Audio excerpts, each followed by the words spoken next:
Hello and welcome to Elvenhome. A bit later than I said a fortnight. It's been 4 weeks, partly because I went down with the lurgy, partly because some things took longer in the post. But either way, what you'll see in this video is something from beginning to end, because I've been talking about getting the lights into the station building, and by the end of the video you will see the result of all that work, I promise.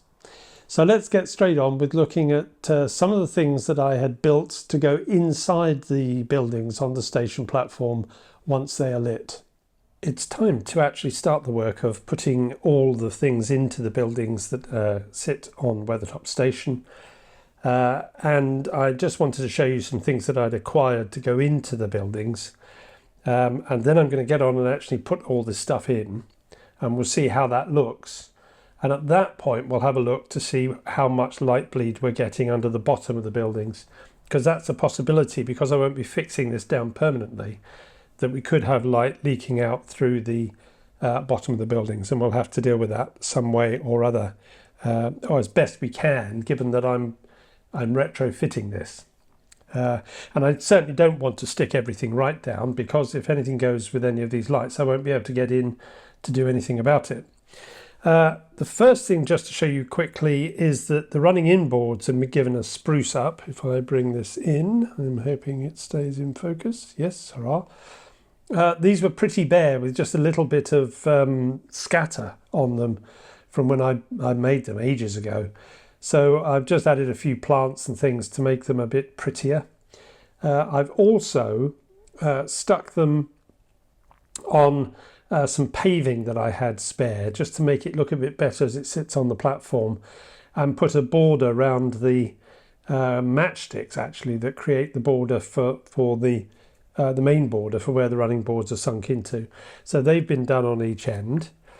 I acquired this kit from DM Toys, who I buy quite a few things from, which I think may be one of their own brand. It's a racking system really intended for, let's bring it into focus, really intended for the kind of thing you see in B&Q. If I show you, because you get two in a kit, here's the other one. This is the basic kit, which is fairly straightforward. And I seem to have cut that one down short. You get five of these, I think, 4 or 5 of these, which obviously fit on these, and that's the normal size. So for those of you doing modern image and wanting a big warehouse or a B&Q or something like that, these would be absolutely fine. I just simply put another shelf halfway between one of the shelves. I've also cut a floor off because the full size of this thing is much too big to go into the building. The parcels and the things that you see on here are nothing more than various bits of stripped styrene of different sizes and thicknesses, cut down. If I bring it up to the camera a bit so you can have a look, this one here is actually from a kit. It's a set of suitcases, but all the rest is nothing more than stripped styrene. I painted them 2 close shades of lightish brown, and then put a black wash over the top, and they'll do fine as the parcels in the parcels office, which you'll be able to see through the main wall. The benches are a Knightwing kit. They come in 2 styles. One is an more open back, and this is the more benchy type seats. The original idea was that these were going to go into the waiting room, but unfortunately, once I put the little people on, their legs stick out too far and it's too wide. So instead, there's another row of these that have already been stuck in, and this is now a spare row. The figures are from the cheapo set, which is really meant for architectural models more than anything else. Very crudely painted. I've painted them just a couple of colours and some flesh tones, and that's all I find you need. Oh, and touching up the hair. Those sorts of things, particularly if you're not going to look at things closely, give you enough to show that they're people. if I move this here, you can see they're just sitting there. They really are very crudely painted. They're not, I wouldn't want people looking at those too closely. But that can go out on the platform. I'll put that under one of the pendant lights, so that's all is not lost. And then finally, this is a kit from York Model Railway. It's actually two kits, which gives you some tables and chairs and a counter. So that's for the restaurant. One kit gives you, which as you can see has been used, gives you the counter, 3 tables and 6 chairs. They are a bit fiddly to put together. A bit later in the video, probably after this session, I'll just do a sequence of pictures where I show me actually putting this together. You can also get a second kit, which is just tables and chairs, and that gives you 4 tables and 16 chairs. So that's actually, at Engage, getting tables and chairs is quite tricky, and I'm really pleased with these. And that has more of the figures painted on. The top of the desk has a couple of pieces of stripped styrene with a few splodges on top of it to suggest cakes, and an old bit of a white metal kit that I thought looked vaguely like the kind of water boiler that you might have for dispensing tea. I don't know if you can see that. If I turn it this way around, you may get a better idea. So that I think gives me enough to suggest that may actually be a counter, which you'll see, I hope, through the windows once it's done. I've started the business of putting lights in here. There's going to be one light here and one there, and then running the wires so that they come down through this corner.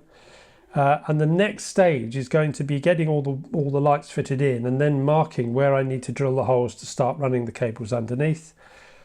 And then it will be a case of soldering things together with the right lengths of cables, but nothing too excessive, because as you'll see on the layout a bit later, I've put a hole into which will go this little beauty. If I put it there so you can see it. And so I don't want the cables being too long, so I don't want bunches and bunches of cable sitting underneath the platform. So I'll get on with all of that, and I hope the next time you see this, I will have all the lights in, and you can see what it looks like, at least before I need to attend to any issues of light bleed.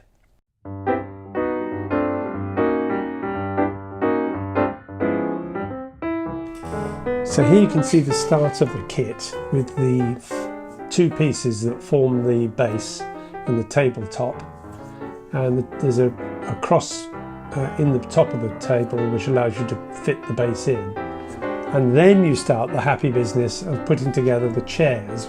Each chair is made up of 3 pieces, and here you can see me lining up the front legs with the seat to get those stuck on, and then you attach the back, and that sounds much easier than it really is to do.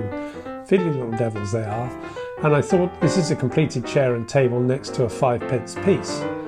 And then the final image is one of some couples put into the chair sitting at the table, which are then stuck to the base, which you see behind. Well, here you can see the lights have been put on and are working. Took quite a bit of work to get all these wired up. Not because it was difficult, but just because it was quite fiddly work. And I'm really pleased with the result. I'm particularly pleased with the only little bits of light bleed, which I think in most cases, with one possible exception, I'll be able to deal with by putting things in front of where the light bleed's coming. But otherwise, there's not much coming from the bottom of the buildings until we get to here, where it's really quite bad. There is because it hasn't stuck down, so that needs to be stuck down. But this is very much what I was hoping for, and has just transformed the station. I'll try and show you the things inside, but this is where a camera and the human eye, you really see the difference. The eye can focus quite happily on what's in front and behind the windows, the camera is really struggling to see inside. But you can see some things, I think. You can get an idea of the chap dealing with the parcels in there. And I'm really pleased with the result. Here's the power distribution board with all the cables going into it, which is going to go in on the layout, which I'll take you up and show you in just a moment when I give a bit more light. So excuse me a moment and we will go up onto the layout. Well, here you can see the void that I've taken out, which I've extended a bit more because I've tried to fit everything in, and the cables underneath on the left hand side really need a bit of a void space to drop into, so I've extended it a little bit, but that'll be fine. The wires are coming up which will go into the power distribution board. That's how it gets its power. You'll notice that the building, the main station building, has disappeared too. That is because it is going to get some lights. If I come down to the building, which is sitting here, I've made two little brackets from Plastruct channel, and I will put, if I come down here, I'll be able to fit then one here and one here to give some light along the platform. When I go to Wally, I will buy some lamps so that I can put a platform lamp up at either end. I did look to put a light or lights inside, because you can just obviously drill a hole and stick a light up. Oops, sorry about that. You can drill a hole and stick a light up. But when I did that, even with the light at quite low levels, all you can see is white card and a totally empty interior. So I'm afraid the ship has sailed on being able to put lights inside, because you really need to do that when you're building the model. And it's just another thing about thinking about lighting when you're actually creating something, because otherwise it's really hard to retrofit it. So the next image you should see, I'm hoping, is a train pulling into a lit Weathertop station. Let's see if that's what I can achieve.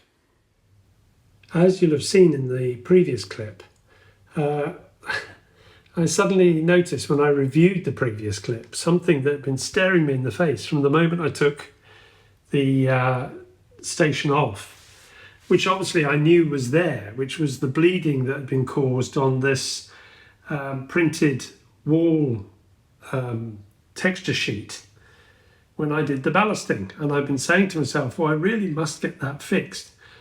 And it was only when I was looking at the last clip that I realised, whilst the platform was off, it was the perfect time to put it right. And you'll see that I have indeed fixed it. I got some black plasticard. I think it is actually plasticard. Might be Slater's card. I've put some edging around it, which is a mixture of things that I had around.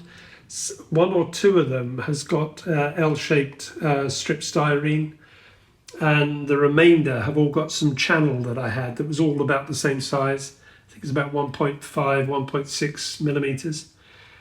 And then got from Trackside Signs the adverts. Let's go in a bit further, see if this can focus in. There we go. They are beautiful quality, much better than anything I could print at home, particularly as I don't have a particularly good printer anymore. It does what we need for home, but it's not a photo quality printer.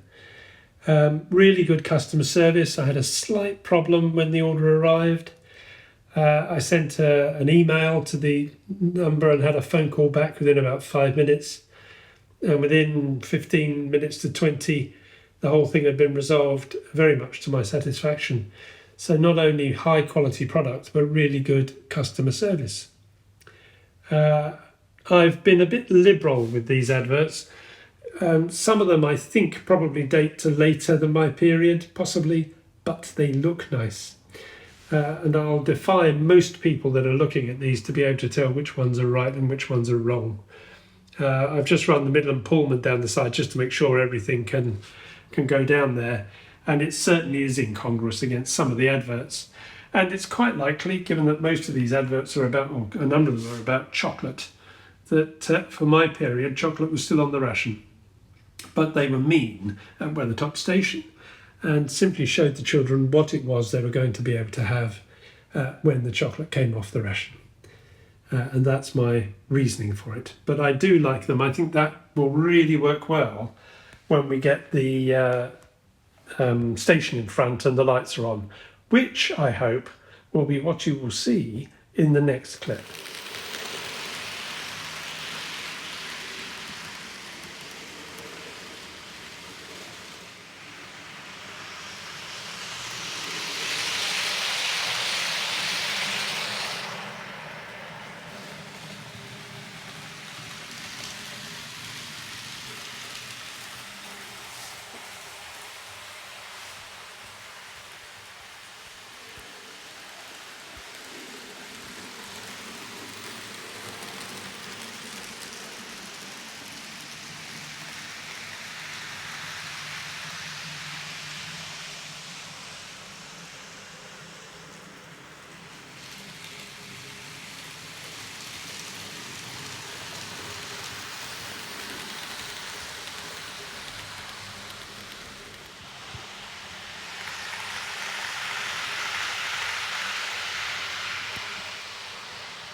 I was determined this video would be about seeing something to completion after talking about lots of things for ages. And there you see the platform back in its place with all the buildings lit as I wanted them to do. The light bleed in the end, the area where it was worst, which you can't quite see here because it's behind the main building. In the end I decided to put some Vallejo plastic putty and filled the gap. And then just painted in the with green to over the top of the plastic putty, and that's filled the light bleed there quite happily. It's really not showing anywhere else. The staining on the brick paper, what I forgot to mention when I did that clip is that I actually went over it first with some black soot weathering powder. And in fact, if I go up the far end here, just before the tunnel entrance, and I'll zoom you in a bit, he said, and then didn't zoom. There we go. And you can just see, just as the Midland Pullman goes by, that brick there was quite badly affected. And the weathering powder of itself has just stained the wall and covered the bit which was the only bit now showing, because everything else has been taken care of. But it also meant I could disguise where the bleeding had happened on the columns that were there, the buttresses, in between each of the adverts. So that is a completed piece of work, which is good news. The platform is in. I've also run the 9F, both sides of that platform, to make sure that it can get through, which is about as wide as they get. The 8F, I think, is the same width. I haven't run that, but I will do. But I'm pretty certain that the platform now fits. I don't have any problem with that. And it's got lights in, which I wasn't expecting.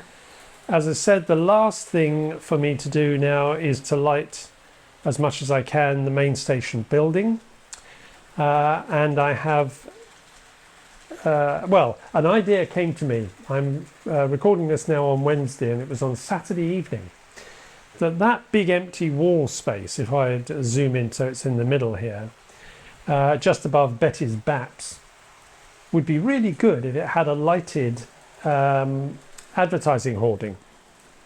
And in Engage I couldn't find anyone, so I thought, I know, I'll make one.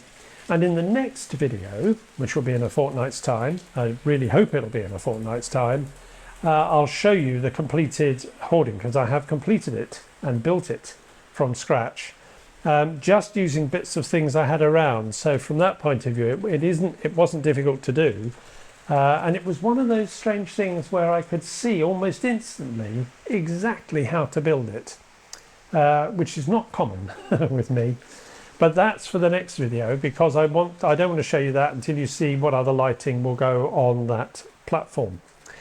I'm off to Whalley in just over a week's time. Last May, I somehow had a feeling that train strikes would run and run, because we normally go down by train. And as some of you will know, there is to be an ASLEF strike on the 26th, which is the Saturday, but we're flying down. So I shall already be in Birmingham, and all I've got to do is get myself from Birmingham, the centre of Birmingham, out to either the airport, which is close enough obviously for the NEC, or directly to the NEC. So I shall be able to do both days at Whalley. If anybody sees me there and you want to come up and say hello, please do. I don't bite, and it'd be nice to put names to faces, or faces to names. That's the right way round. Yes, thank you. So until I speak to you again in a fortnight's time, and I hope it really will be a fortnight's time, if you've got any comments, please do leave them. I always enjoy getting those. And if you haven't already subscribed, well, please do subscribe, and you can keep up to date with what I'm doing. And if you've liked the video, well, give it a thumbs up, because that all helps in getting it seen by other people. But until I speak to you again in a fortnight's time, that's bye-bye from me. Bye-bye.